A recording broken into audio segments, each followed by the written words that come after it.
देश भर के हाई स्कूल, कॉलेज और सरकारी कार्यालय में हिंदी दिवस बेहद उत्साह के साथ मनाया जा रहा है।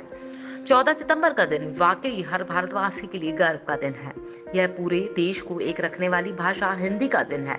सांस्कृतिक विविधताओं से भरे देश भारत में हिंदी दिवस के दिन की अहमियत बहुत ज्यादा है।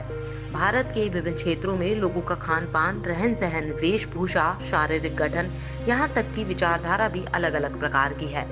भारत के विभिन्न भागों में अलग अलग धर्म, हिंदू, मुस्लिम, सिख, ईसाई, बौद्ध, पारसी, जैन धर्म के अनुयायी रहते हैं और ये धर्म विभिन्न जातियों में बटे हुए हैं। विभिन्न क्षेत्रों के लोग अलग अलग भाषाएं बोलते हैं।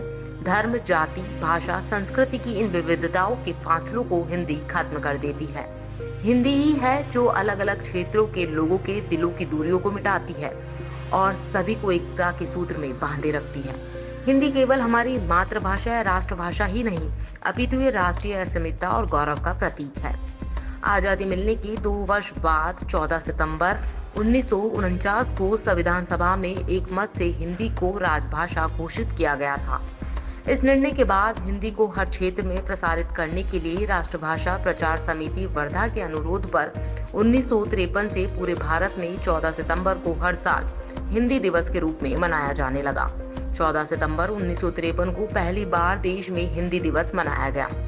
राष्ट्रपिता महात्मा गांधी ने हिंदी को जनमानस की भाषा कहा था। वह चाहते थे कि हिंदी राष्ट्रभाषा बने। उन्होंने 1918 में आयोजित हिंदी साहित्य सम्मेलन में हिंदी को राष्ट्रभाषा बनाने के लिए कहा था। आजादी मिलने के बाद लंबे विचार विमर्श के बाद आखिरकार 14 सितंबर 1949 को संविधान सभा में हिंदी को राजभाषा बनाने का फैसला लिया गया। हिंदी का राष्ट्रभाषा बनाए जाने के विचार से बहुत सारे लोग नाखुश थे। कईयों का कहना था कि सबको हिंदी ही बोलनी है तो आजादी के क्या मायने रह जाएंगे।